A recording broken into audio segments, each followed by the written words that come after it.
La parole de Dieu va nous dire que nous n'avons rien à ajouter, nous n'avons rien à enlever. Pour demeurer, pour avoir la vie, il faut demeurer sur Christ. Donc, pasteur, si vous voulez dire là, maintenant moi je veux qu'on booste un peu, on parle les vérités. Mais ce que vous voulez dire par là, tous ceux qui portent les toges, payent la théologie. Nous y allons dans quelques instants, nous allons rentrer parce que je voulais déjà qu'on s'accorde que ce n'est pas le pasteur Camille qui le dit, c'est la parole qui dit que la sagesse du monde n'est rien, ne vaut rien. Donc si on n'est pas ici pour des raisonnements, si on vient avec des raisonnements, les philosophes, les doctorats, les docteurs, tout cela, Dieu dit je ne vous connais pas. Moi, la sagesse, et Paul lui qui était, on va dire, un intellectuel, il dit je ne viens pas vous parler de ça. Vous m'avez demandé de me présenter, je suis un intellectuel aussi, j'ai fait beaucoup d'études, mais je ne suis pas venu parler de ça. Moi je crois en ce qui est écrit. Et l'homme sage, c'est celui qui craint la parole de l'Éternel. On l'a vu dans Isaïe 66. Si quelqu'un voit ce qui est écrit, il discute avec, il est un insensé. Il n'est pas sage. Il dit, bah oui, ben moi je pense, je crois, je pense et raisonner, ça c'est la folie. Alors puisque vous voulez, maintenant on va rentrer par un ensemble de clichés, des choses qui sont dites dans les Écritures. Et les gens font le contraire ou des choses qui sont faites qui n'ont rien à voir la parole. Par exemple, très rapidement, avant de revenir sur la théologie, nous allons prendre un passage. Prenons 1 Corinthiens chapitre 11, à partir du premier verset. 1 Corinthiens chapitre 11. Oui, on va aller à partir du troisième verset pour peut-être gagner un temps. 1 Corinthiens chapitre 11, à partir du verset 3. 1 Corinthiens chapitre 11, verset 3. Je veux cependant que vous sachiez que Christ est le chef de tout homme, que l'homme est le chef de la femme, et que Dieu est le chef de Christ. Tout homme qui prie ou qui prophétise la tête couverte déshonore son chef. Toute femme, au contraire, qui prie ou qui prophétise la tête non voilée déshonore son chef. Voilà, donc, par exemple, vous qui lisez les Écritures, là, normalement, vous devez mettre un voile. Tout à fait. Selon les Écritures. Selon les Écritures. Voilà. Donc, si je vous dis de mettre un voile, vous allez le mettre. Ah bah oui, oui. Il faut donc mettre un voile. Là, voilà, si vous couvrir, c'est votre partie. Hein. Voilà. Mais je n'ai pas de foulard, homme de Dieu. D'accord, je crois que tu peux trouver un foulard. Là, quand je lis la parole, je mets ça. Pas la sagesse des hommes, où on fabrique des théologies. L'église n'a pas de nom. Déjà, quand on voit quelqu'un dire, moi je suis église, ci ou église, cela, ça c'est une pensée qui vient de Satan. Parce que ce qui ne vient pas de Dieu, ça vient de la chair, ça vient du monde. Celui qui a l'esprit comprend que l'église n'a pas de nom. L'apôtre Paul le dit dans 1 Corinthiens, dans 1 Thessaloniciens, 1 Colossiens, tout ça, pour l'apôtre de Jésus-Christ à l'église de Dieu qui est à Corinthe, à l'église de Dieu qui est à Thessalos, à l'église de Dieu qui est à Rome, c'est-à-dire les enfants de Dieu qui sont dans telle ville. L'église, c'est qui? L'église, ce sont les croyants. Et Jésus est la tête de l'église. L'église, ce n'est pas un bâtiment. C'est pour ça qu'on les reconnaîtra par leurs fruits. Alors, je disais que on peut citer, il y a tellement de choses. Tellement.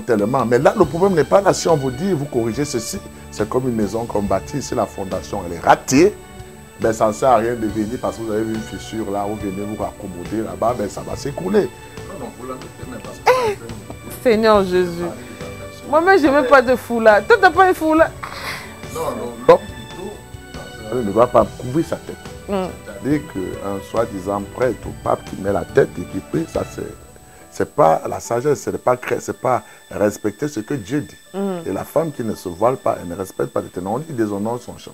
Alors, donc pour revenir, la théologie, comme je disais, nulle part dans les Écritures, on a parlé de théologie. Donc, c'est des inventions des hommes. Shalom à tous et à tous, que le Seigneur vous bénisse. C'est bien la grande dame Veritas Mbouki.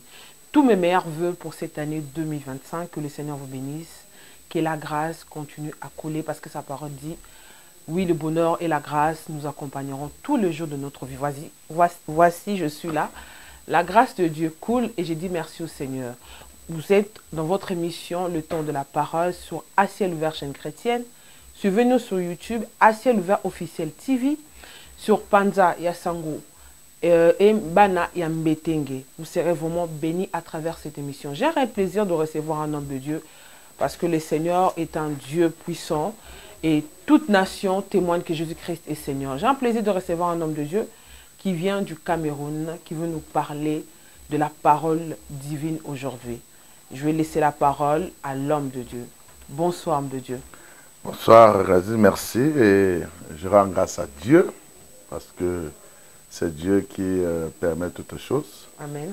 Et je salue tous ceux qui vont nous écouter et notamment qui vont écouter la parole de Dieu. On a dit que c'est le temps de la parole divine.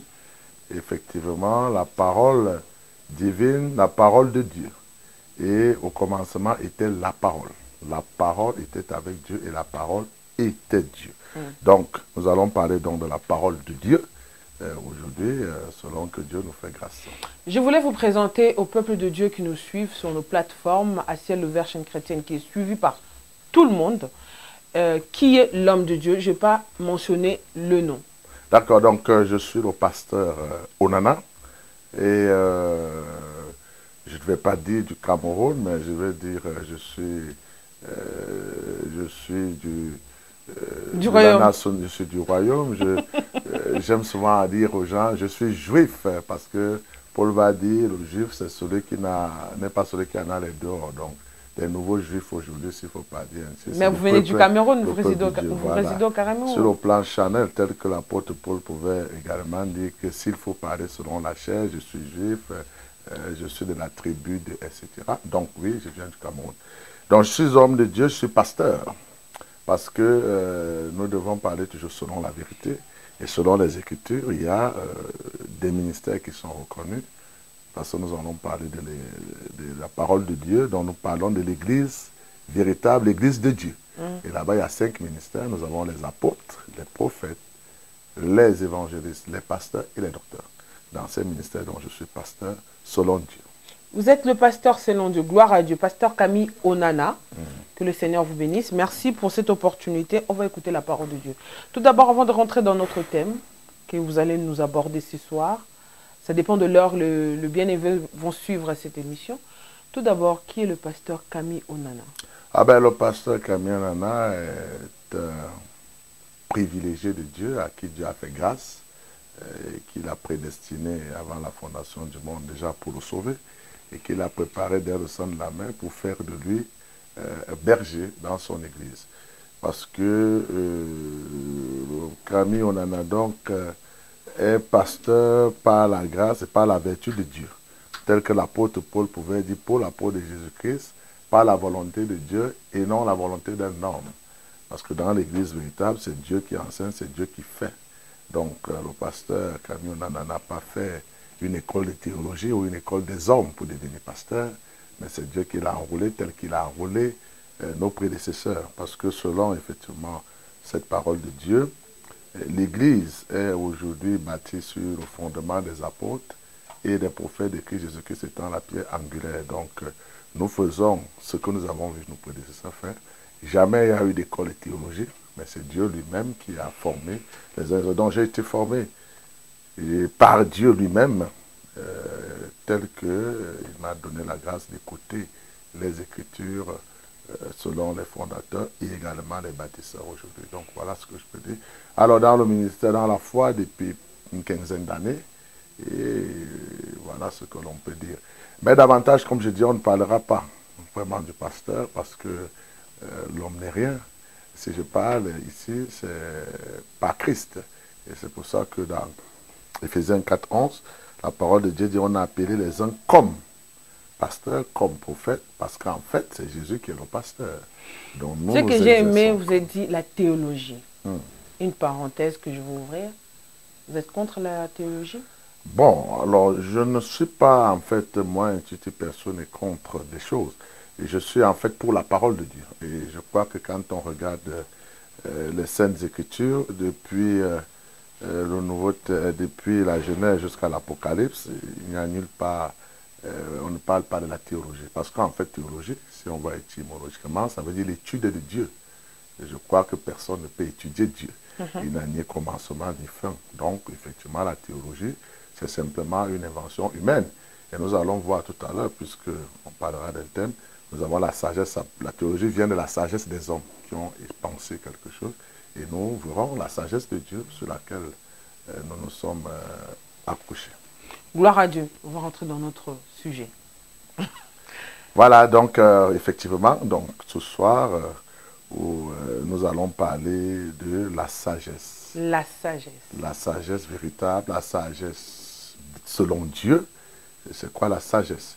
On est dans un monde aujourd'hui et nous savons que la parole de Dieu, elle est la lumière, elle doit nous éclairer. Tout à fait. Et nous, dans les croyants, à chaque fois, quand nous voulons nous ressourcer, nous voulons nous repérer, c'est dans la parole de Dieu.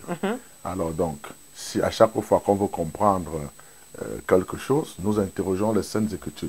Alors, j'ai voulu qu'on parle comme ça de la sagesse.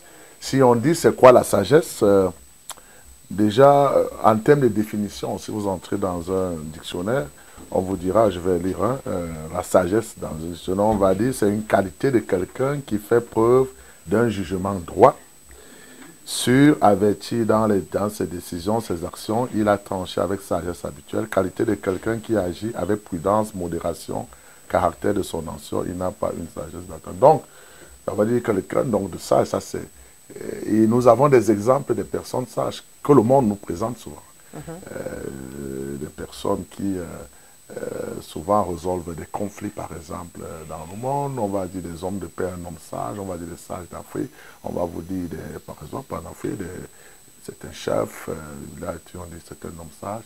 Et justement, parce qu'ils ont souvent la qualité de juger, de rassembler, etc. Donc, on parle donc de cette sagesse-là. Mais... et on va avoir également à côté de la sagesse peut-être l'intelligence. Et on va parler également de sages selon les études que les gens peuvent faire, des docteurs, des professeurs de philosophie ou dans la science, etc. Ça, c'est comme ça que le monde voit la sagesse. Mais notre question aujourd'hui, c'est de dire comment Dieu, qui est-ce que Dieu juge sage? Parce que les hommes, le monde peut juger quelqu'un de sage, mais Dieu...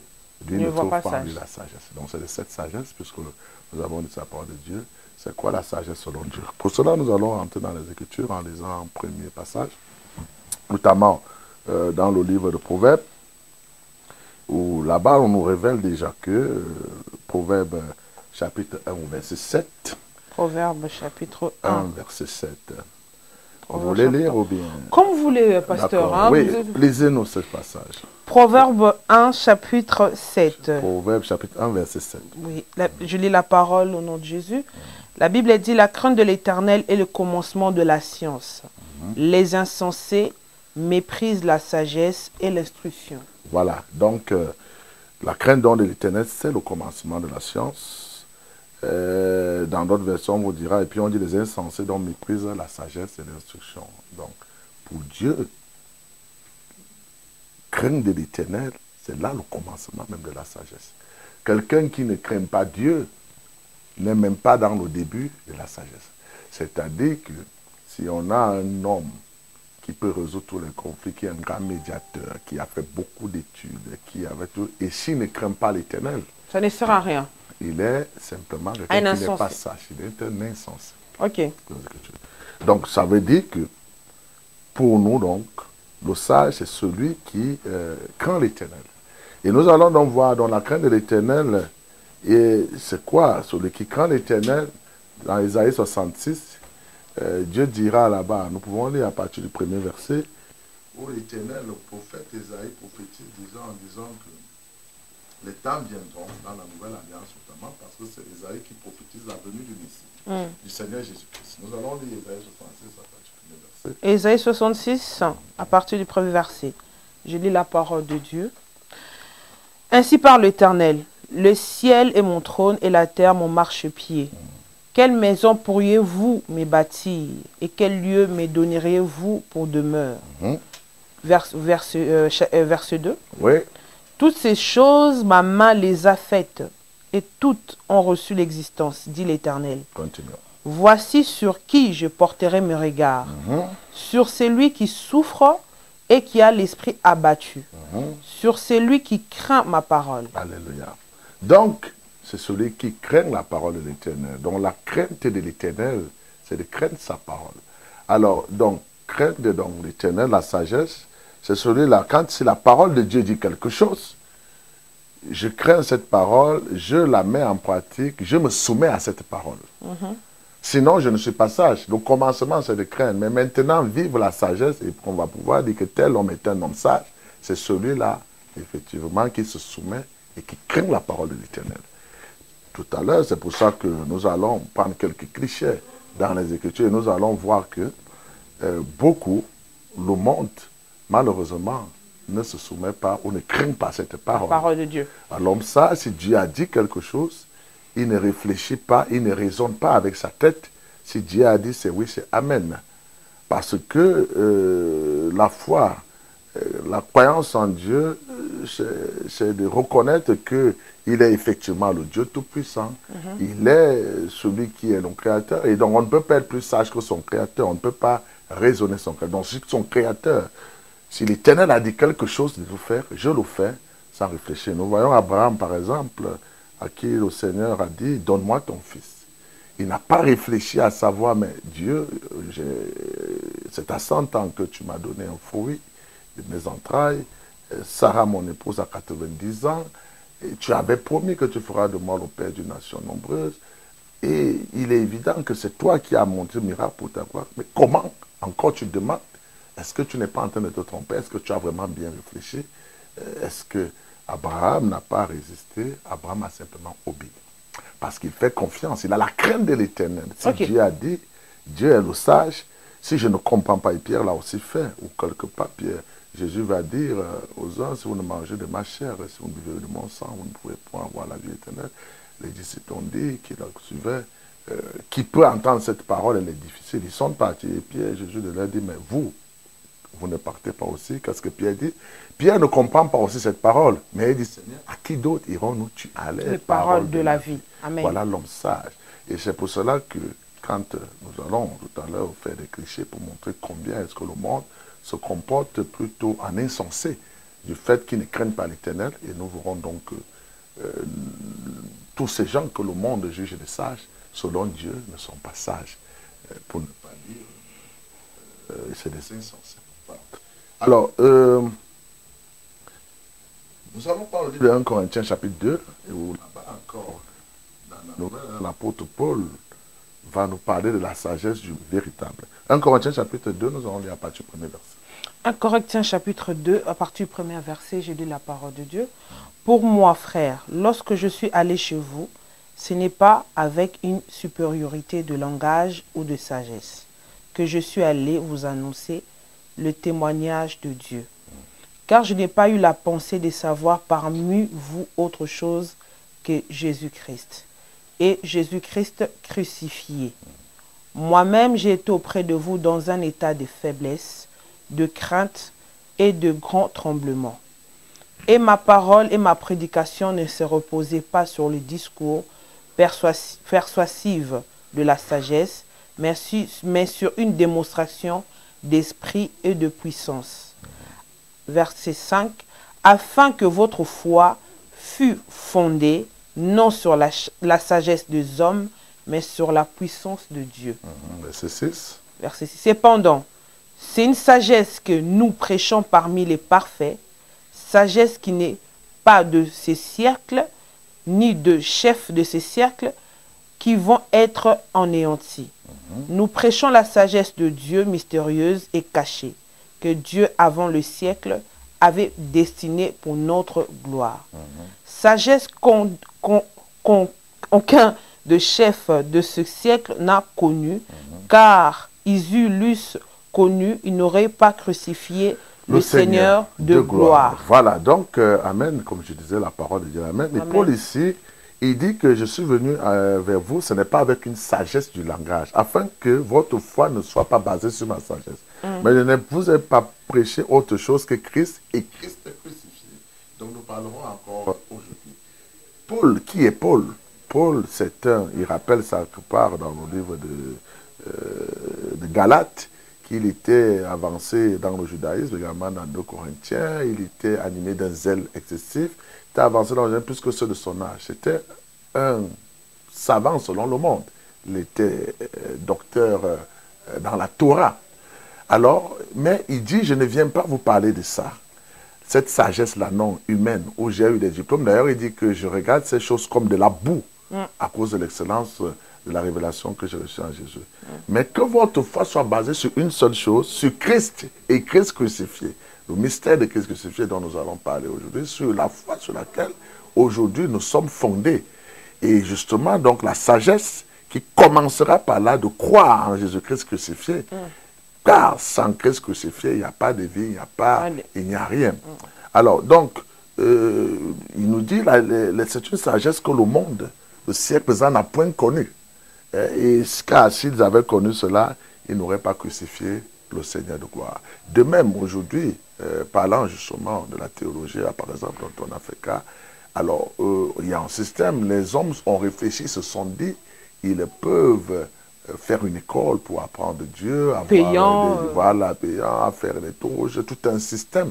C'est les hommes qui ont mis cette organisation. Mais ça ne vient pas de Dieu. Mais les Écritures nous disent ça, c'est une sagesse qui vient des hommes. Et la parole va nous dire que la sagesse des hommes est une folie devant Dieu. Non, mais là, comme on dit chez nous en Lingala, au touti bordure. Là, maintenant, on rentre dans le profondeur. Même le réalisateur rigole.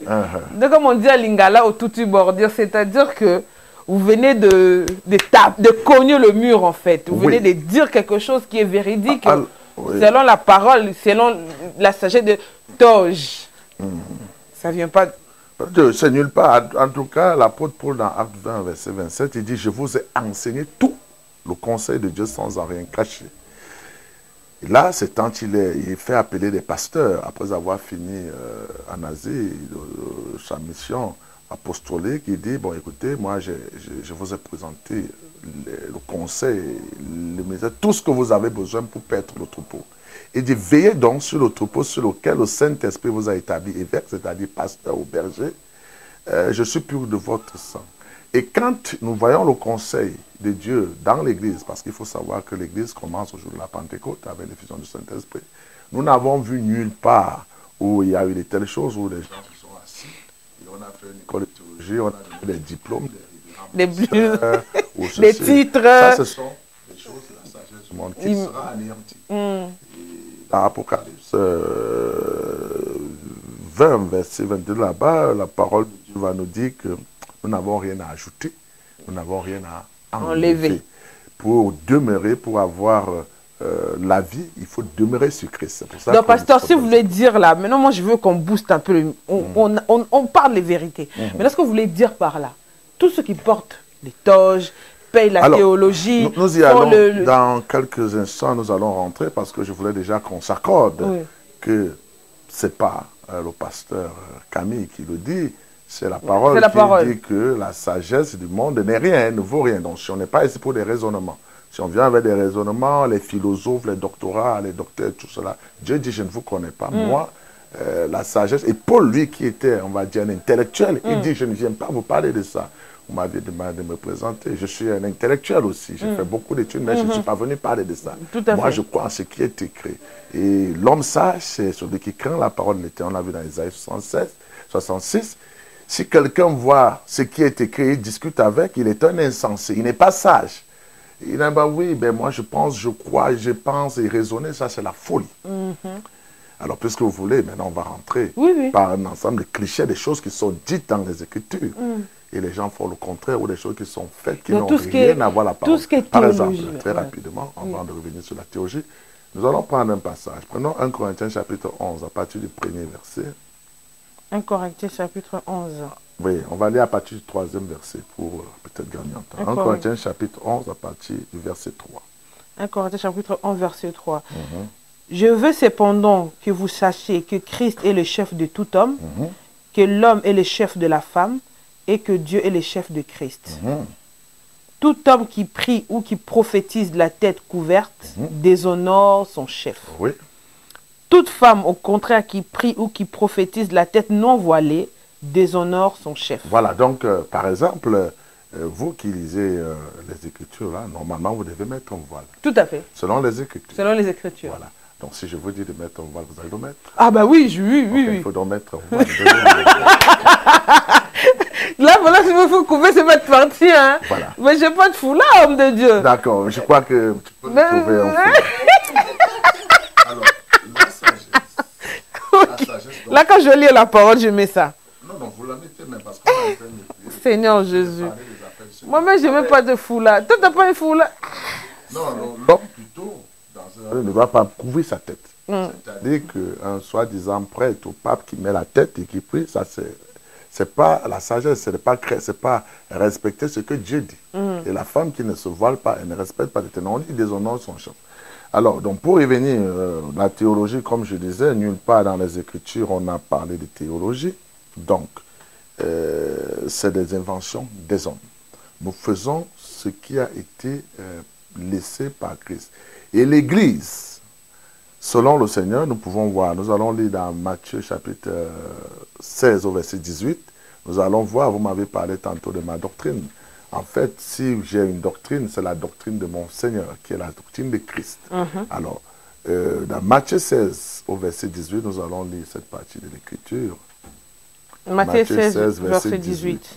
Et moi, je t'ai dit que tu es Pierre. Et sur cette pierre, je bâtirai mon église. Je ne sais pas si c'est mes églises. Il a dit mon église. Ça veut dire qu'il n'y a pas deux églises. Continuons la lecture. Les portes. Et que le porte du séjour de mort ne proviendront point contre elle. Je te donnerai les clés du royaume de cieux, et que tu liras sur la terre sera lié dans le cieux.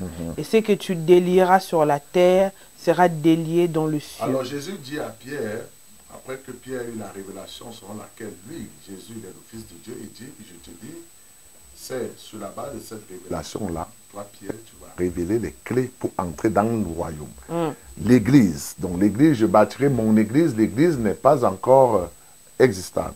Mais il dit, Pierre, je te donne les clés et c'est toi qui vas dévoiler l'église. Et dans Actes des Apôtres, chapitre 2, au verset 36 à 38 que nous allons lire, ce jour-là, Pierre, rempli du Saint-Esprit, va effectivement dévoiler les clés, comment faire pour entrer dans le royaume. En fait, comment faire pour être de l'église. Mon église, c'est-à-dire l'église de Jésus, il n'en a pas deux, il y a une seule église. Dans Acte 2, verset 6, Acte 2, verset 6. 36 à 38, nous allons lire. 36, Acte 2, verset 36 à 38. Que toute la maison d'Israël sache donc avec certitude que Dieu a fait Seigneur et Christ Jésus que vous avez crucifié. Après avoir attendu ces discours, ils eurent le cœur vivement touché et ils dirent à Pierre et aux apôtres, « Hommes, frères, que ferons-nous » Verset 38. Pierre leur répondit, « Répentez-vous, première chose, répentez-vous, et que chacun de vous soit baptisé au nom de Jésus-Christ. Que chacun de vous soit baptisé au nom de Jésus-Christ, oui. Pour le pardon de vos péchés. On est baptisé au nom de Jésus-Christ, c'est pour que les péchés soient pardonnés. Et vous recevrez le don du Saint-Esprit. Et vous recevrez le don de Ça fait combien de choses? 3 choses. Donc nous voyons donc les clés du royaume. Les clés donc qui sont révélées par l'apôtre Pierre à qui Jésus a dit, je te donnerai les clés du royaume. Voilà les clés pour entrer dans le royaume. Qui également signifie pour être de l'église de Jésus-Christ. Je bâtirai mon église. Voilà les 3 choses à faire. Alors, l'homme sage, quand il va écouter ça, il va obéir. Nous voyons par exemple que le baptême, il est fait en quel nom? Vous avez dit Jésus. Au nom de Jésus-Christ. Donc, il n'y a pas un autre baptême en un autre nom. Si quelqu'un va raisonner, de dire, oui, il a dit au nom de Jésus, mais moi je pense. Il est dans ses raisonnements, il est dans ses folies. Il dit, Jésus, ou tu n'es pas... Tu n'as pas été assez sage, je vais te corriger. Ça, c'est la folie. L'homme sage obéit. Par exemple, pour entrer dans l'église, pour être dans l'église de Jésus-Christ, la doctrine de Christ, il faut croire que le salut, c'est 3 choses. C'est la repentance, c'est le baptême au nom de Jésus-Christ pour le pardon des péchés et c'est recevoir le Saint-Esprit. Si quelqu'un n'a pas ces 3 choses, il ne peut pas être sauvé. S'il meurt, il ira en enfer. La repentance. Le baptême au nom de Jésus-Christ pour le pardon de nos péchés et le Saint-Esprit. Voilà les 3 choses. Il y a 3 qui rendent témoignage. Donc si quelqu'un meurt sans avoir reçu ces 3 choses, il ne peut pas être sauvé. Ça ne sert à rien de faire les messes de requiem, d'appeler les soi-disant hommes de Dieu venir prier pour que Dieu ait pitié de son âme. Ça, c'est la sorcellerie, c'est de la folie. On n'a jamais vu ça quelque part. Il est réservé aux hommes de mourir une seule fois, après quoi vient le jugement. Et d'ailleurs, Jésus va dire quelque part à un jeune homme qui lui disait, laisse-moi d'abord enterrer mon père. Il dit, laisse les morts ensevelir les morts. Parce que celui qui n'a pas Jésus-Christ est mort. Et maintenant, spirituellement, il est mort. Après, physiquement, il mourra. Donc, voilà les 3 choses. L'homme sage croit en cela. Et c'est quoi la repentance? Parce qu'il faut comprendre encore. Paul, nous n'avons pas lu tout le texte avant, mais Pierre explique que la repentance n'est rien d'autre que le changement de croyance. C'est-à-dire que ces Juifs qui étaient à Jérusalem, parce que le témoignage de l'Église commence à Jérusalem. Selon que dans Acte 1 au verset 8, Jésus avait dit, vous recevrez une puissance, le Saint-Esprit survenant sur vous. Vous serez mes témoins, commençant à Jérusalem, dans la Judée, dans la Samarie, jusqu'aux extrémités de la terre. Donc l'Église n'a jamais commencé à Rome, comme certains croyaient que la première Église a commencé à Rome. Ça, c'est la fausseté, ça, c'est les inventions des hommes. L'Église de Jésus-Christ a commencé à Jérusalem à l'an 33, c'est-à-dire quand le Seigneur est mort. Donc, ce témoignage a commencé là-bas. Il dit aux Juifs, vous étiez là, vous n'avez pas cru en Jésus qui est venu, vous l'avez crucifié, vous croyez en David, vous croyez en Joël, vous croyez en Moïse, mais sachez que tous là, eux-mêmes, leur espérance était en Jésus. C'est pour ça qu'il va dire, quand David dit, tu ne m'abandonneras pas dans le séjour des morts, comme il était prophète, c'est de Jésus qu'il parlait. Et il parlait de Joël.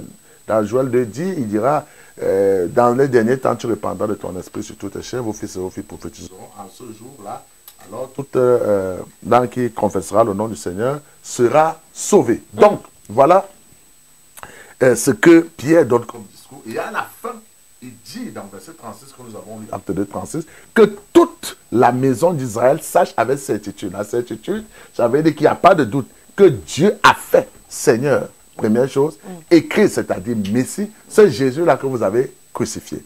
Donc, la bonne nouvelle, et c'est ça, un message au démarrage que nous présentons, parce que Jésus va dire, allez prêcher cette bonne nouvelle à toute la création, que Jésus est votre sauveur, votre Messie. Et ce Messie-là n'est personne d'autre que Dieu lui-même, c'est ça le Seigneur. Parce que le Seigneur n'y a pas plus grand que le Seigneur.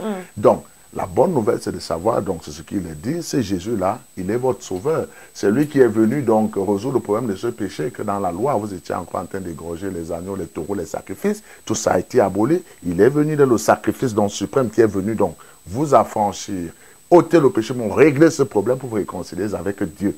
Alors, il dit, ah ben, nous ne savions pas, nous, on était encore là dans la loi, à vouloir suivre Moïse, mais donc, donc Jésus est venu pour notre bien. Qu'est-ce que nous devons donc faire? Ça, c'est au verset 37. On fait, que ferons-nous?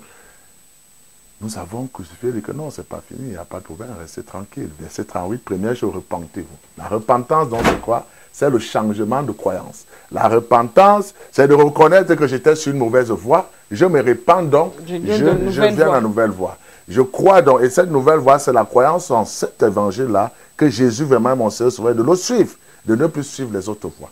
Par exemple, quelqu'un qui va à la lumière des Écritures, comme on va démontrer encore cet homme tout à l'heure, qui voit que, alors, ok, la théologie, je comprends qu'en fait, elle vient point de Dieu. La repentance, c'est d'abandonner cela et de s'attacher à Christ.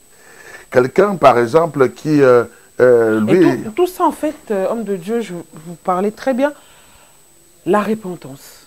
Recevoir 3 points. Oui, 3 clés. Oui. Croire en Christ comme au nom de le Saint-Esprit. Et tout ça, ça résume la sagesse selon Dieu. Alors, c'est le commencement là de la sagesse. Parce que celui qui craint l'Éternel, il va comprendre que si Dieu lui dit que voilà ce que tu fais pour avoir la vie éternelle, parce que ça ouvre les clés du royaume. L'homme sage ne pense pas aux choses de la terre, parce que où nous vivons aussi, ah ben, vous et moi, nous pouvons mourir demain ou après-demain. L'homme sage, c'est celui qui ne pense pas d'abord à là. Et nous sommes en voyage sur cette terre. Nous sommes de passage. Pèlerin. Voilà. Alors, quelqu'un de sage, si vous êtes en voyage, ce qui vous préoccupe, c'est le lieu où vous allez. Alors, vous préparez le lieu, l'endroit. Où l'on doit aller, parce que vous n'êtes que de passage. Donc, un homme sage, et c'est pour ça qu'on a dit la crainte de l'Éternel, parce que c'est l'Éternel qui nous révèle là-bas que nous sommes de passage sur la terre. Et il va dire, alors, donc la première chose pour quelqu'un de sage, c'est de dire où est-ce que je vais passer l'éternité. Or, pour passer l'éternité, les clés du royaume, la vie éternelle, sont données à Pierre. C'est dans les Écritures. Qu'un homme soit disant homme de Dieu qui devra nous dire le contraire, parce que c'est la parole de Dieu à laquelle nous croyons. Ce n'est pas une affaire de raison philosophique. Jésus a dit, je vais donner à Pierre, et Pierre les révèle. Il n'y a pas 2 ou 3 façons d'être sauvé. Si quelqu'un ne se conforme pas à ça, il ne sera pas sauvé. Dans l'église de Jésus, c'est ça. Maintenant, les gens sont libres de créer les églises. Église X, Y, Z, tel que l'apôtre Paul va dire dans 1 Corinthiens. J'entends qu'il y a des divisions au milieu de vous. D'aucuns disent, je suis de Paul, d'Apollos, de Céphas. Est-ce que Paul est mort à la croix pour vous? Non. Je suis du pasteur Onana. Non, ça c'est la fausseté. Soit on est de Christ, soit on ne l'est pas. Soit on est de l'église, soit on ne l'est pas. Alors je vais terminer là très rapidement pour ne pas perdre le fil par rapport au salut. Ces 3 choses, dont la repentance, donc c'est le changement de croyance. Crois donc que mon salut, c'est pas Jésus. On est sauvé par la grâce. C'est-à-dire que ça a tout fait. Il a payé le prix, il a été crucifié, il a versé le sang pour laver les péchés. de tous ceux qui croient en lui, les péchés passés, les péchés présents et les péchés futurs. C'est pour ça qu'il n'y a plus de condamnation pour ceux qui sont en Jésus. Jésus a fait un sacrifice parfait, il n'y a plus rien à faire. C'est pour ça que c'est une bonne nouvelle dans Matthieu, dans Marc 16, verset 15, il va dire, allez, prêchez, pas la mauvaise nouvelle, mais quoi? La bonne nouvelle à toute la création. Celui qui croira, qui sera baptisé, sera sauvé. Celui qui ne croira pas sera condamné. Ça veut dire quoi? Ça veut dire simplement que la nouvelle que Pierre est venu avec, c'est une bonne nouvelle de dire, alors, le salaire du péché, c'est la mort. Sans effusion de sang, il n'y a pas pardon des péchés. Alors, tous les hommes sont pécheurs. Et alors, ils sont donc, a priori, réservés à mourir, à aller en enfer. Mais quelqu'un vient donc les délivrer de cet enfer, de cette mort éternelle, pour leur accorder la vie éternelle. C'est pour ça que c'est une bonne nouvelle. Et c'est cette bonne nouvelle, aujourd'hui, qu'on m'a donné. Mais l'homme sage, l'homme insensé va refuser cette bonne nouvelle. Il va trouver que c'est trop facile ou c'est une folie. C'est pour ça que l'apôtre Paul disait que je ne suis pas venu vous prêcher autre chose que Christ et Christ crucifié. Je ne viens pas ici dire autre chose que Christ et le Christ crucifié. C'est-à-dire Dieu qui a pris un corps, qui s'est fait un corps qui est mort à la croix, il a versé le sang pour racheter les hommes. C'est cette bonne nouvelle-là. Celui qui croit en ça, il est sauvé. Celui qui ne croit pas n'est pas sauvé. Et celui qui croit dit, ok, je reconnais Jésus-Christ que tu l'as fait, je vais aller donc dans l'eau pour être baptisé en ton nom, parce que c'est toi qui m'as sauvé. Et celui qui croit en ça reçoit le Saint-Esprit, parce qu'on reçoit le Saint-Esprit par la prédication de la foi. Alors, donc, voilà les trois choses pour être sauvé. Bon, donc quand vont se lever, vont dire non, on peut être sauvé en faisant le baptême au nom du Père, au nom du Fils, au nom du Saint-Esprit. C'est écrit nulle part, parce que dans Ephésiens 4, 5, la Bible nous dit qu'il y a un seul baptême, un seul Seigneur, une seule foi. Dans Colossiens 3 au verset 17, la Bible dit que quoi que vous fassiez, en parole ou en acte, faites-le au nom du Seigneur Jésus en rendant des actions de grâce. Quand on prie au nom de Jésus. Quand on chasse des démons, on chasse au nom de Jésus. Quand on baptise au nom de Jésus.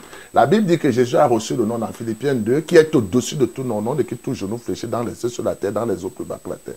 Donc il n'y a pas un autre nom qui a été donné dans les cieux, sur la terre, par lesquels les hommes puissent être sauvés. Celui qui l'a compris. Et c'est pour cela que Dieu est quelqu'un qui est précis. Vous allez voir que dans l'Ancien, depuis les temps anciens jusqu'à aujourd'hui, même quand il donnait la loi, il était précis. Quand il dit à Noé de fabriquer l'arche, qui doit sauver.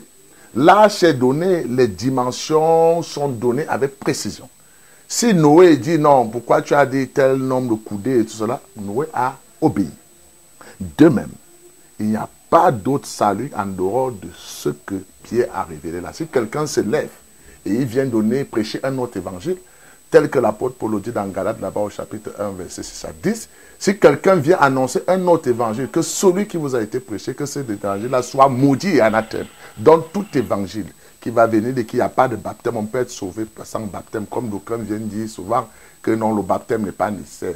Ou tout autre évangile qui fait un autre baptême, en dehors du baptême, dans l'eau, parce que baptême vient de baptiser, qui veut dire immerger. Dans l'eau au nom de Jésus, après avoir cru en Jésus-Christ Seigneur et Sauveur. Parce qu'en fait, on va au baptême quand on a d'abord reçu, écouté l'évangile. La Bible va dire que comment les gens croiront s'il n'y a pas eu de prédicateurs. Donc il faut d'abord prêcher l'évangile. Et la bonne nouvelle, l'évangile, c'est une bonne nouvelle. Les gens vont venir avec d'autres évangiles. Et l'apôtre Paul en parle. Si on vous présente un autre Jésus, il y a beaucoup de Jésus. Il y a le Jésus catholique. Un Jésus qui naît chaque fois le 25 décembre et qui meurt en avril. Ça, c'est pas Jésus. On va venir avec un Jésus pentecôtiste, un Jésus que pour être sauvé, qu'est-ce qu'il faut faire? Ce Jésus-là, il faut lui donner la vie. Ne me laisse même pas la parole. Moi, j'ai tellement de questions là, mais... Le Jésus, là, on lui donne la vie. Vous voyez des gens qui disent... Là, je suis troublé un peu. Mais non, je vais chuter juste en une minute. Ils viennent avec il y a tellement de choses là. Ouais. Il dit tellement de choses là. C'est ça. Ils viennent dire que j'ai donné ma vie à Jésus. Ah, ok. Un Jésus donc qui a besoin qu'on lui donne la vie. Regardez, les pentecôtistes qui sont comme ça. Ils disent, j'ai donné ma vie à Jésus, je suis né de nouveau. Mais vous avez donné votre vie à Jésus. Mais nous, les Écritures me révèlent que c'est Jésus qui donne la vie. Donc c'est un langage qui montre que celui-là, c'est un autre Jésus. Un Jésus misérable qui a besoin qu'on lui donne la vie. Donc il y a tellement, et l'apôtre, le Seigneur Jésus avait prédit ça dans Matthieu 7 là-bas, qu'on les reconnaîtra par leur fruit. Voilà, donc je vais donc prendre votre question. Il y a tellement de questions. Vous avez frappé fort, hein? Ce sont les Écritures. Très intéressant. Bon, on est dans un temps, on voit beaucoup d'églises. Vous avez mentionné beaucoup de choses en parlant, mais pour aujourd'hui maintenant, la sagesse divine, avec tout ce que nous voyons dans le monde, dans le corps du Christ, qu'est-ce que vous pouvez dire? Pour résumer tout ce que vous avez dit, parce que ce que vous avez dit, c'est très révélateur.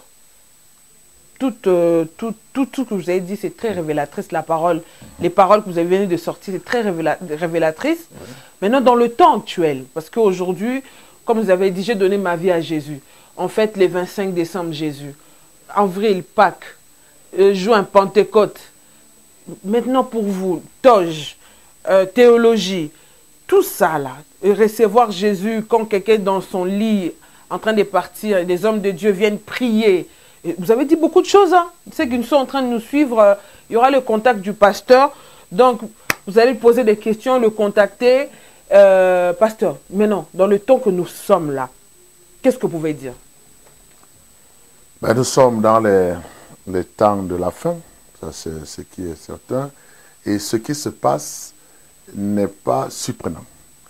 La parole, depuis les temps anciens, a dit la lumière est venue dans le monde ne l'a point reçue. Mais à ceux qui l'ont reçue, à ceux qui ont cru en son nom, elle a donné le pouvoir de devenir enfant de Dieu. La Bible dit que l'âge est le chemin qui mène à la perdition. Mais nous avons, en tant que les enfants de lumière, on n'allume pas une lampe pour la mettre sur le boisseau, mais sur le chandelier pour éclairer. Donc je suis venu éclairer parlant de la sagesse. Et la sagesse, c'est la crainte de l'Éternel. Le commencement, là, c'est la crainte. Maintenant, la continuité de la sagesse, donc, c'est effectivement l'obéissance à sa parole. Et je prenais donc quelques clichés pour montrer que les hommes n'obéissent pas, ou grand nombre n'obéissent pas à la parole de Dieu, donc ils sauraient être sages.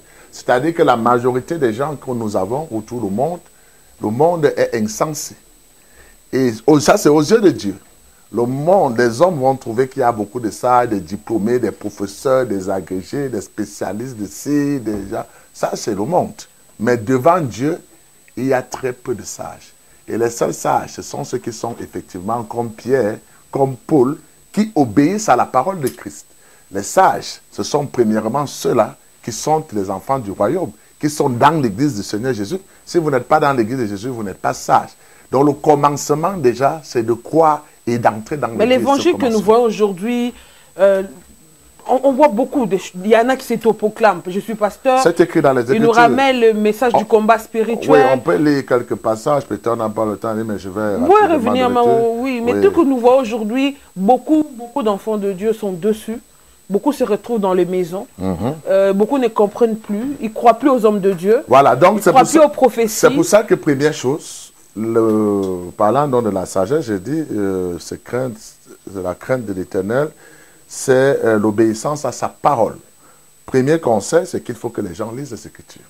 Les gens ne lisent pas. Jean 8, verset 32, vous connaîtrez la vérité. Vu dans l'ignorance. La vérité vous affranchira. Dans Osée 4, 6, mon peuple est détruit parce qu'il lui manque la connaissance. Il faut lire. Des gens vont de gauche à droite. Mais il faut aussi dire une chose. Et ça, c'est les Écritures. Beaucoup liront aussi. Et ils ne croiront pas. Parce que c'est Dieu qui l'a fait ainsi. Mais pasteur, ça ne devient pas un peu de la manipulation? Lire et ne pas croire. Non, les gens qui écoutent. Vous avez dit dans Osée, mon peuple périt par manque de connaissances. Beaucoup, Christ est venu pour affranchir. Quand Christ t'a affranchi, tu es réellement libre. Aujourd'hui, on voit des fanatiques, des hommes de Dieu. Oui. Alors, en fait, les Écritures vont nous révéler, parce que tout ce qu'on dit, et c'est pour ça que j'ai commencé par là, c'est-à-dire que tout c'est dans les Écritures, la parole. Et la parole a la réponse à toute question. Ce n'est pas le pasteur. Mais pourquoi ils ne lisent pas alors? Et j'en viens. Donc, c'est pour ça que première chose dans la parole, et dans toute réponse que je vous donne là, elles sont dans les Écritures. Alors, les Écritures, nous avons, le Seigneur Jésus lui-même a dit que beaucoup ne croiront pas l'âge et le chemin qui mène à la perdition. Ça veut dire qu'ils ne croiront pas, par exemple, que le salut, c'est ce que Pierre a dit là. Parce que pour être perdu, pour aller en enfer, il n'y a pas de refuser de croire. La Bible dit celui qui croira et qui sera baptisé sera sauvé. Mais celui qui ne croira pas sera condamné. Ça, c'est le commencement. Parce que cela n'a sert à rien d'être enseigné si on n'a pas le salut. L'urgence. L'homme sage, à savoir que son urgence, sa priorité, là maintenant, c'est de recevoir le salut. Parce que si vous connaissez des choses et que vous n'êtes pas sauvé, cela ne vous sert à rien.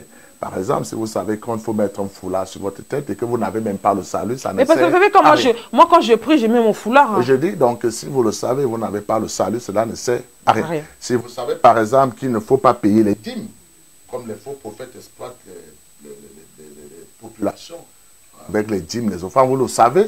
Parce qu'on peut faire un enseignement à démontrer que les dîmes, c'est l'ancienne alliance. Si vous le savez, que vous n'avez pas le salut, cela ne sert à rien. Si vous savez qu'il n'y a pas femme pasteur dans l'église de Jésus-Christ, parce que ça c'est la sorcellerie, ça c'est Jézabel, parce que dans le livre de 1 Corinthiens 14, 34, la parole est claire, je ne permets pas à la femme d'enseigner ni de prendre l'autorité.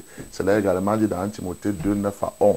Si vous le savez, mais que vous n'avez pas le salut, cela ne sert à rien. Si vous savez que le 25 décembre, c'est de la sorcellerie, c'est de la fausseté, donc la femme n'a pas le droit de prêcher, c'est la sorcellerie. Dans l'église de Jésus, la femme n'a pas le droit d'enseigner, elle ne peut pas être pasteur pour le ministère. 1 Corinthiens 14, vous pouvez lire peut-être. Je dis tout ce que je dis ici, moi je ne discute pas avec la parole. Si Dieu dit, moi je crains l'Éternel, s'il me dit une chose, je crois en ça. 1 Corinthiens 14, 34, c'est l'apôtre Paul qui apôtre de Jésus, non de la volonté d'un homme, mais de la volonté de Dieu, qui parle. 1 Corinthiens 14, verset 34. Et nous allons prendre 1 Timothée chapitre 2 au verset 11. 1 Corinthiens 14 au verset 34. Qu'est-ce qu'il dit? C'est fort aujourd'hui. Que les femmes se taisent dans les assemblées, car il ne leur pas permis d'y parler, mais qu'elles soient soumises selon que le dit aussi la foi. Si elles veulent s'instruire sur quelque chose, qu'elles interrogent leur mari à la maison, car il est malséant à une femme de parler dans l'église. Continuons. Est-ce de chez vous que la parole de Dieu est sortie, ou est-ce à vous seul qu'elle est parvenue? Si quelqu'un croit d'être prophète ou inspiré, si quelqu'un croit être prophète ou inspiré, qui reconnaisse que ce que je vous écris est un commandement du Seigneur. Que c'est un commandement du pasteur Camille, c'est ça? Non. De Paul. Donc c'est le Seigneur. Le Seigneur a dit et nous on obéit. Allons dans 1 Timothée chapitre 2 au verset 11. 1 Timothée 2.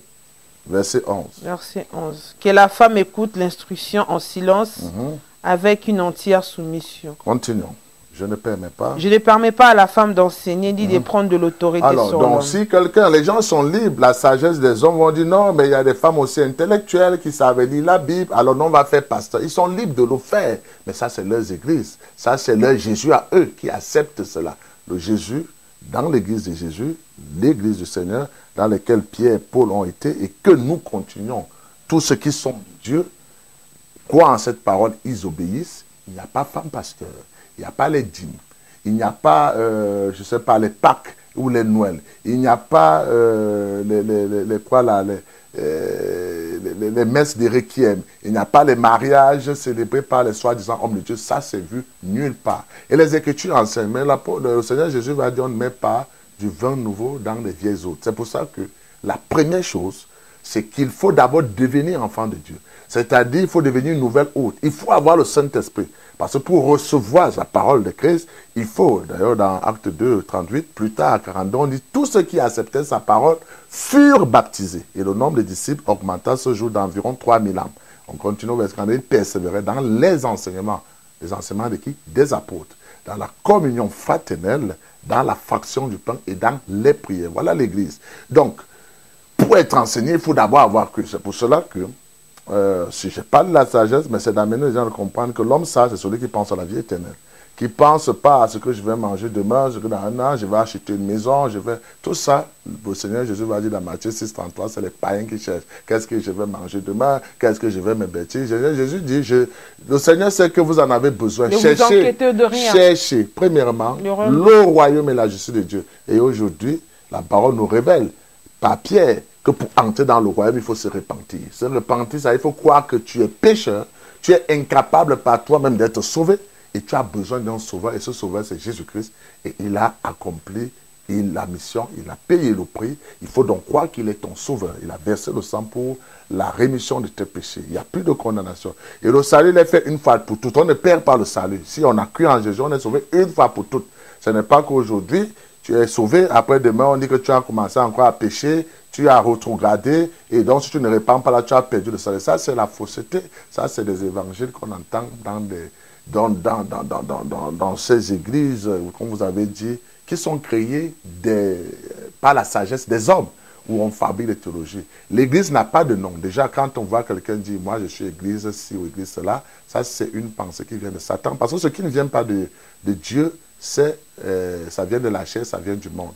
Celui qui a l'esprit comprend que l'Église n'a pas de nom. L'apôtre Paul le dit dans 1 Corinthiens, dans 1 Thessaloniciens, 1 Colossiens, tout ça, pour l'apôtre de Jésus-Christ à l'Église de Dieu qui est à Corinthe, à l'Église de Dieu qui est à Thessalos, à l'Église de Dieu qui est à Rome, c'est-à-dire les enfants de Dieu qui sont dans telle ville. L'Église, c'est qui? L'Église, ce sont les croyants. Et Jésus est la tête de l'Église. L'Église, ce n'est pas un bâtiment. C'est pour ça qu'on les reconnaîtra par leurs fruits. Alors, je disais que on peut citer, il y a tellement de choses. Tellement. Mais là, le problème n'est pas là. Si on vous dit, vous corrigez ceci, c'est comme une maison qu'on bâtit. Si la fondation, elle est ratée, ben, ça ne sert à rien de venir parce que vous avez vu une fissure là, vous venez vous raccommoder là-bas, ben, ça va s'écrouler. Moi, je suis ingénieur, je fais dans la construction, par exemple. C'est comme ça, quand ça a raté, il faut détruire. Et donc, il n'y a pas deux fondements. Le seul fondement, c'est celui-là que Pierre a posé. Le salut par la grâce. On est sauvé par la grâce au moyen de la foi. Croire que véritablement ce qui est dit là est la vérité. Écoutez, quel est l'homme qui peut se sauver par lui-même? Parce que les gens vont par exemple prêcher le salut par les œuvres.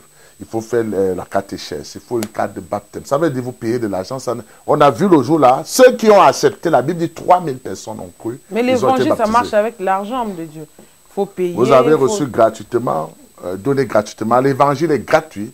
Maintenant, l'évangélisation, peut-être ce que vous voulez dire, marcher. Oui, mais Dieu, quand il envoie ses serviteurs, il les donne les moyens de le faire.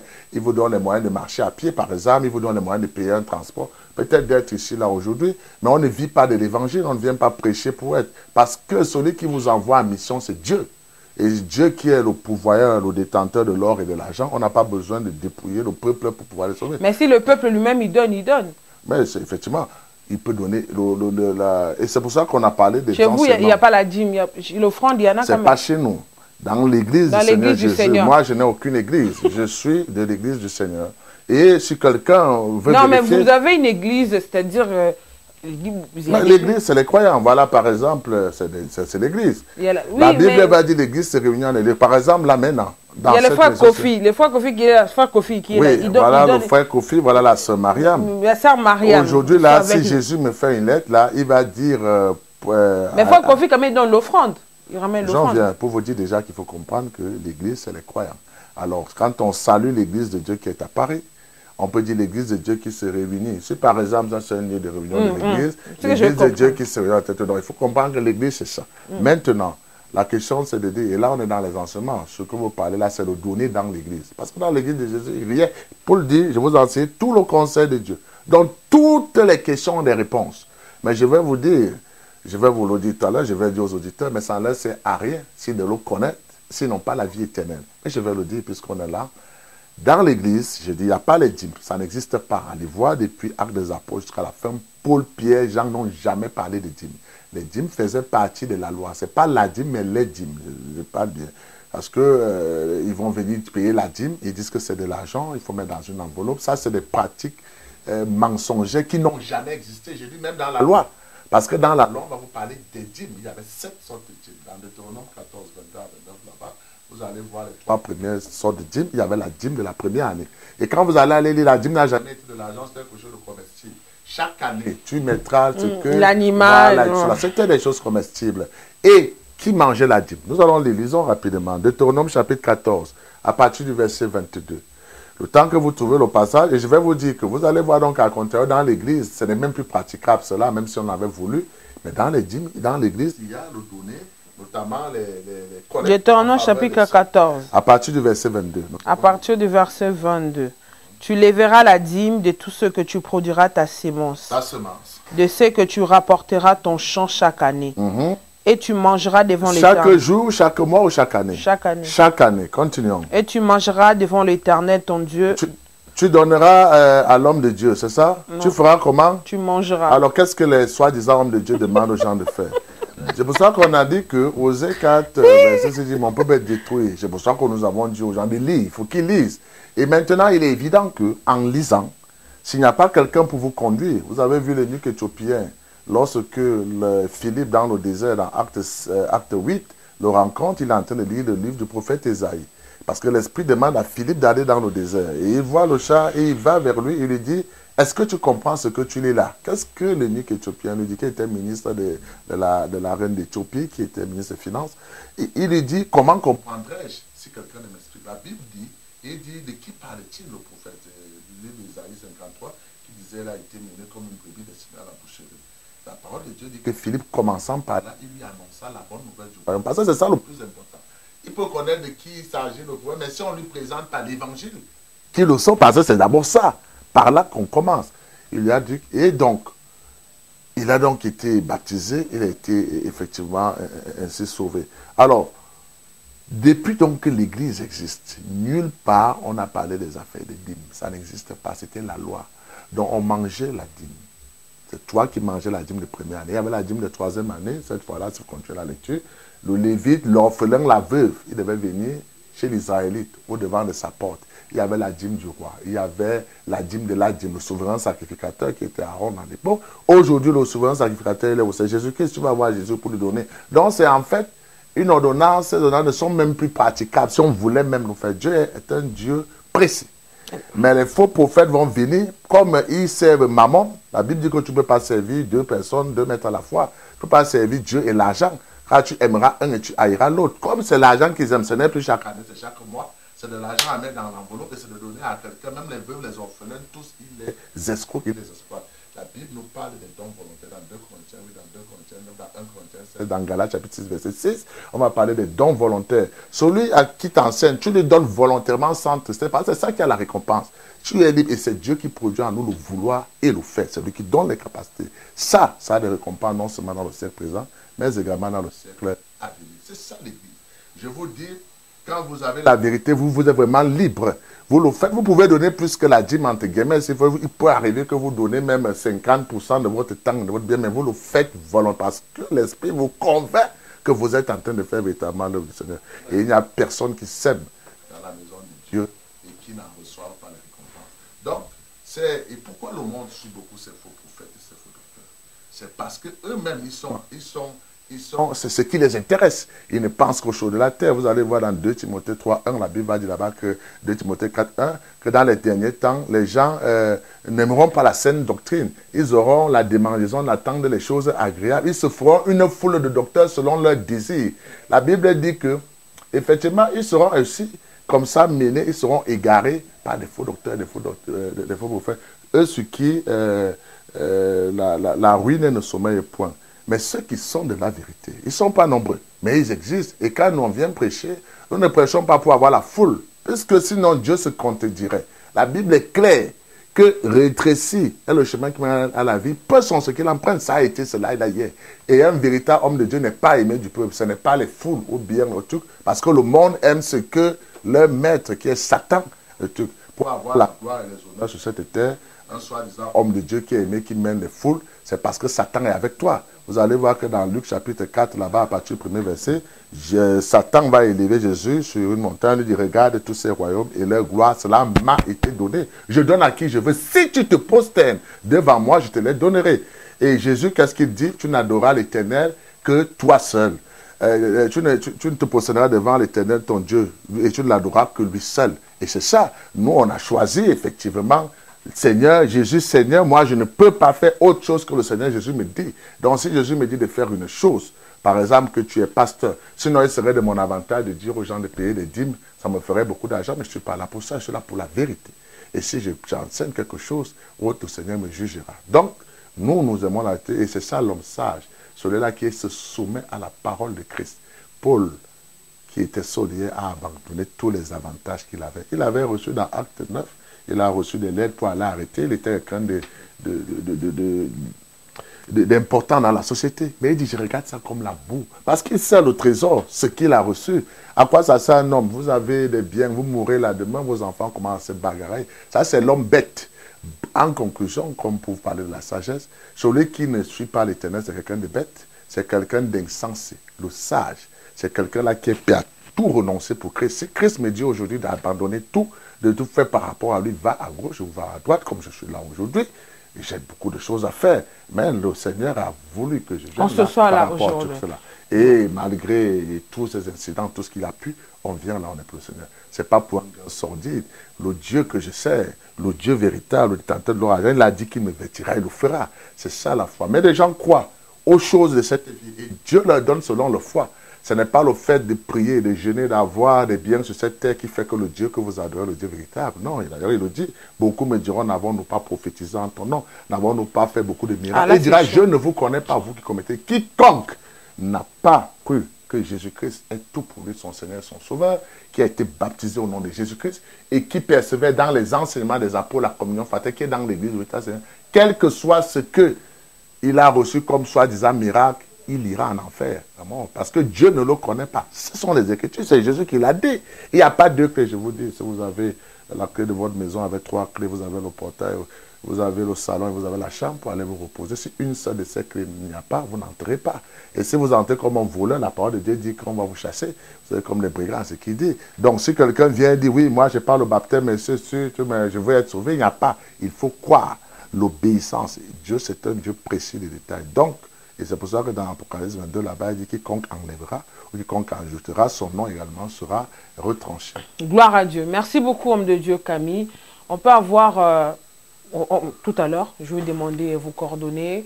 On va mettre, pour les gens qui ont des questions, on va prendre tout à l'heure, vous-même pouvez donner comme ça, mais nous, on va mettre en bas de l'écran pour que les personnes puissent vous contacter au cas où ils ont plus de questions à vous poser. Je vous laisse 2 minutes à regarder cette caméra. Dites à un bien-aimé ou une bien-aimée ce que vous pouvez dire comme message fort qui peut toucher son cœur. Ok, toi qui m'écoutes aujourd'hui, ce n'est pas par hasard, parce que Dieu a parlé de l'élection, de la prédestination. Et le message que je te donne, c'est le message que Dieu a laissé à ses serviteurs d'aller prêcher partout dans le monde, l'évangile, la bonne nouvelle. C'est que où tu es là, tu es pécheur. Dieu dit que si quelqu'un n'a pas dit qu'il n'est pas pécheur, il fait de Dieu menteur. Tu es voleur, tu es meurtrier, tu es tout. Aucun homme ne peut ne pas pécher. Parce que dans Matthieu 5, 21, Jésus dit si quelqu'un se met en colère, il n'est pas différent de celui qui tue. Quiconque regarde une femme pour la convoiter dans Matthieu 5, 27, il n'est pas différent de celui qui couche avec la femme. Donc devant Dieu, seulement déjà ta pensée, tu es pécheur. Donc aucun homme ne peut dire qu'il n'est pas pécheur. Donc tu es pécheur. Et le salaire du péché, c'est la mort. Ça veut dire que si tu meurs aujourd'hui, tu iras en enfer. Alors, mais la bonne nouvelle, et ce que je veux te dire, c'est que Jésus est venu. Il est mort, il a versé son sang pour que tes péchés-là soient effacés une fois pour toutes. Tes péchés d'hier, d'aujourd'hui et de demain. Il n'y a donc plus de condamnation. Satan ne peut plus rien faire pour toi si tu crois en ce Jésus. Et crois donc en Jésus, tu dois être baptisé. Si tu crois que Jésus vraiment est, qui est Dieu, qui est ton Seigneur, il a versé le sang sur la croix pour tes péchés, tu dois être baptisé au nom de Jésus-Christ. Il n'y a pas 2 baptêmes, il y a un seul. Il n'y a pas de baptême au nom du Père, du Fils, Saint-Esprit. Ça, c'est des baptêmes sataniques. Le seul baptême est fait au nom de Jésus. Il faut que tu m'appelles. Je te baptise au nom de Jésus-Christ pour le pardon de tes péchés. Et tu reçois le Saint-Esprit. Et tu vas persévérer dans les enseignements, les apôtres, la communion fraternelle, la faction du pain dans les prières. Il n'y a pas 5 églises ou 1000 églises. Il y a une seule église. Et c'est la seule église. Et c'est celle-là que l'apôtre Pierre a révélé les clés dans Acte 2 au verset 38. Donc il y a les faux prophètes tels que Dieu avait dit dans 2 Pierre chapitre 2 à partir du 1er verset. Il y a eu parmi le peuple des faux prophètes. Il y aura de même parmi vous de faux docteurs qui vont introduire des sectes pernicieuses. Ils ont créé des églises en donnant des noms. Ils vont exploiter les gens au moyen des dîmes, les femmes pasteurs, les Noëls et tout ça. Ça, c'est la fausseté. Ce n'est écrit nulle part. La repentance, c'est d'abandonner ces croyances-là, de ne pas chercher les choses et d'être un homme sage qui cherche premièrement le royaume de la justice de Dieu. Mon numéro sera donné là. Tu appelles et puis, si tu es de Dieu, Dieu va toucher ton cœur. Si tu n'es pas de Dieu, tu vas continuer à te plaire dans ses voies parce que c'est à cela que tu es destiné. Car Dieu l'a dit dans Jean 10, verset 26, vous m'écoutez, vous ne me suivez pas parce que vous n'êtes pas de mes brebis m'entendent, elles me suivent, je leur donne la vie éternelle et personne ne les ravira de ma main. Que Dieu vous aide à vous attacher à la vérité. Merci beaucoup, homme de Dieu. Bien-aimé, que le Seigneur vous bénisse. Vous qui avez eu le temps de suivre cette émission, partagez massivement pour sauver une personne. Suivez-nous sur Aciel Ouvert Chaîne Chrétienne sur Facebook, Aciel Ouvert Officiel TV, Panza Congo, Banambetenge. Suivez-nous, que le Seigneur vous bénisse. Je vous dis à très bientôt. Une pensée à nos frères et sœurs au Congo. Que le Seigneur soit avec vous. Vous savez qu'en ce moment, c'est un peu compliqué chez nous. Ben, que le Seigneur fasse grâce pour le Congo. Et Voilà, et bien que les Écritures nous disent que dans les derniers temps, il y aura des temps difficiles, que les gens s'attachent, qu'ils prient. Le Seigneur a dit, 1000 pourront tomber à tes côtés, 10 000 à ta droite, de tes yeux seulement, tu regarderas. Que le Seigneur protège ses enfants-là. Amen. Voilà, que le Seigneur protège le Congo et nous pensons à vous et que le Seigneur soit avec notre armée, que le Seigneur vous accompagne. À très bientôt, c'est la grande dame Veritas Mbouki, que le Seigneur vous bénisse.